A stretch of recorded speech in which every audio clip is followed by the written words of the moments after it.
Connor, you are up first, sir. Hello. What's going on, Bart? How's it going, Connor?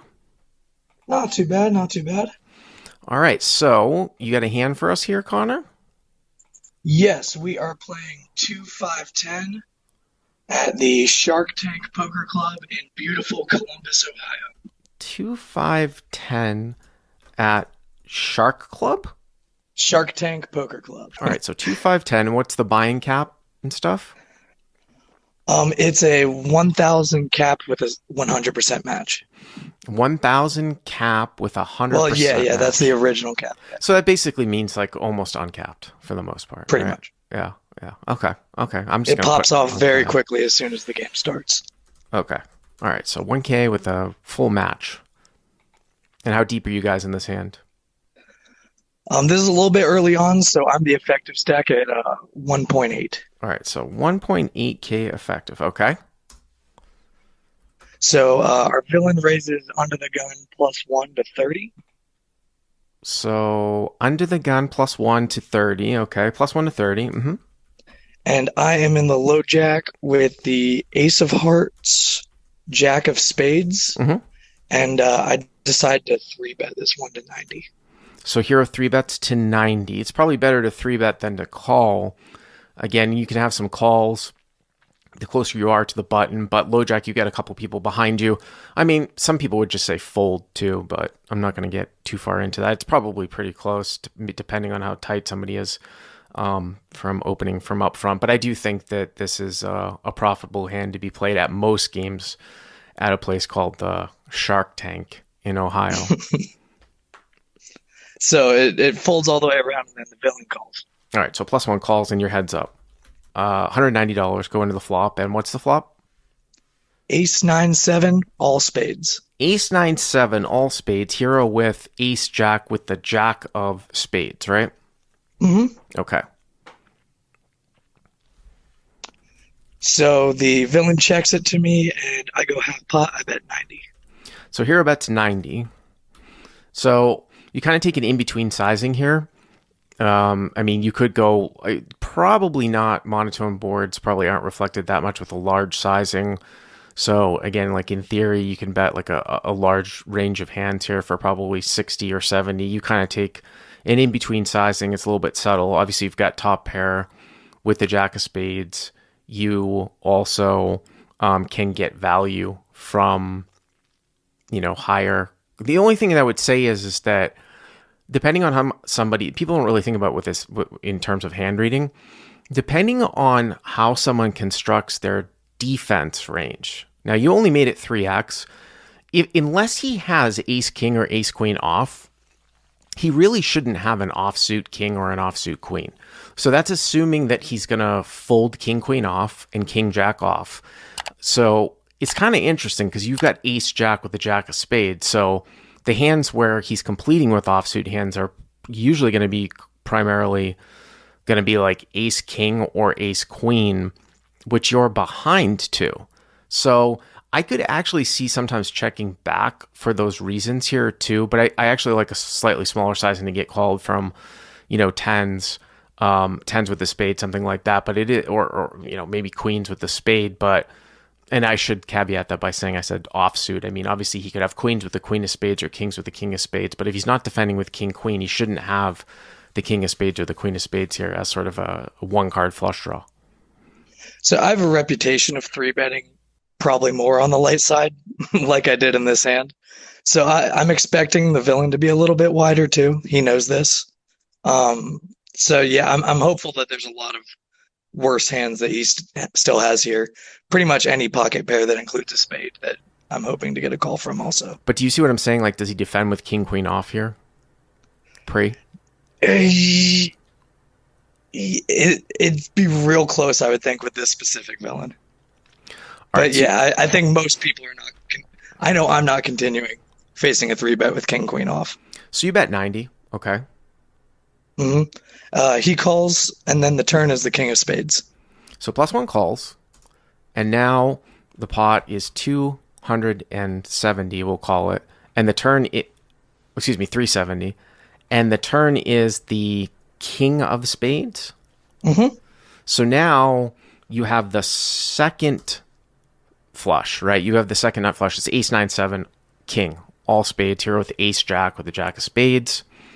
Obviously, you lose to the queen of spades. Again, depending on how he constructs, he really shouldn't have that many just single queen of spades hands unless he had ace, queen off, or queens with the queen of spades. Okay. So I assume he checks, right?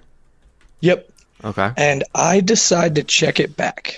So hero checks behind. Well,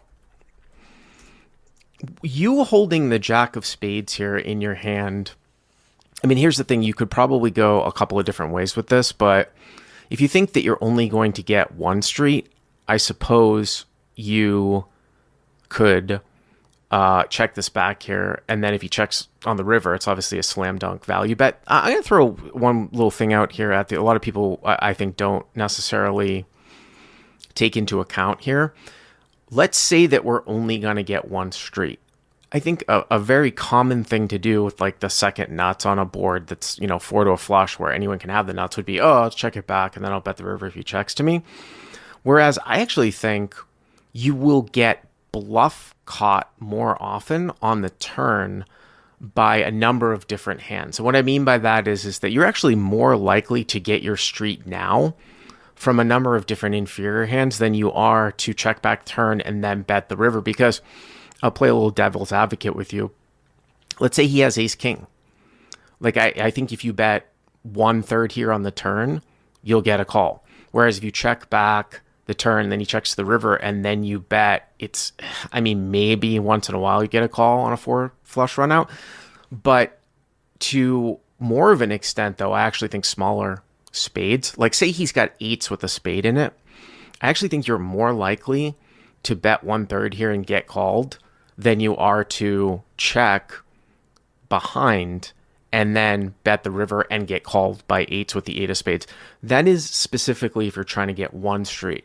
Could I actually see going for two streets here? Possibly, but they would have to be small. Like I'm talking about 1/3, 1/3. You bet 1/3 here, he calls, and then the river, maybe you bet small again, and then he calls. So I actually think you could get 3 streets here or 2 more streets, but I wanted to bring that up in terms of if you're thinking you only want to get 1 street, you actually sometimes will get more value by betting turn. But okay, but you +1 checks and you check behind. Okay. Yeah, when looking back at it, that was kind of my preference in hindsight, was to go small turn and river. I hate hitting the second nuts and not putting money in the pot. So, okay. So what is the river? River is the ace of diamonds. So now I've got the flush with the trips kicker. Okay. And the only thing that really changes is just, I think you have to worry less about full houses, right?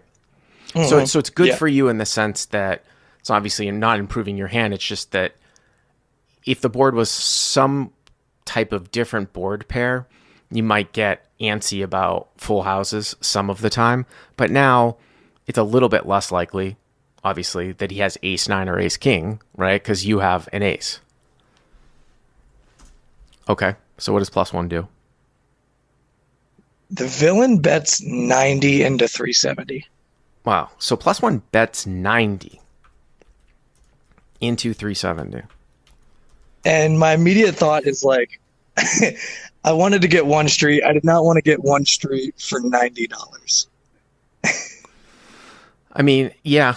By the way, some people saying that if you check back turn, you might pick off some bluffs on the river. I kind of washed over that. The only thing I would say about that, though, is that, again, it's a monotone board, so you're not going to see the types of floats that you're going to see, like if you, and plus, like I use like half pot sizing, you're not going to see this types of floats that you're going to see like on like 9 deuce 3 rainbow, where someone might float with like king queen to like a 1/3 sizing.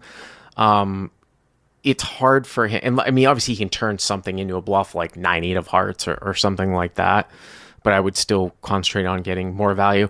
The river here is kind of interesting because he goes 1/4, so I mean, he's kind of using a block sizing. Obviously, he's using a block sizing. And I think usually the general population tend to go for less value. I'm talking about the general comments. People who are in the comments go for less than value than I do on this show, where they'll be like, of course, it's just call, just call. And your hand is obviously way too in between. You don't need to turn it into a bluff. You know what I'm saying? Like, you have the jack of spades. You have the second nut flush, so You don't need to turn that into a bluff to try to get somehow the queen of spades, which you don't even know is folding, to fold. I mean, you can just call. So that right there is out the window. I think I assume your question is, can we go for value here, right? Yes. I mean, I don't know, man. I mean, so you mean like if you were to raise it up, to like 200 or 220 or something like Let's that? hypothetically just say I decide to raise to 250. I mean, I think it's pretty thin. It's definitely thin. You're Mm. probably not going to get a re-raise back. You won't even get a re-raise back with someone with nines full. You might not even get a re-raise back. Well, I mean, you should get a re-raise back with ace nine because ace nine beats pocket kings. But a lot of the smaller boats aren't even going to re-raise you back like sevens or nines. So you don't really necessarily have to worry about that. It's just a question of what kind of hand takes this line of check call that's going to call a raise on the river. I mean, if it was a guy that was really bad, I could probably see it.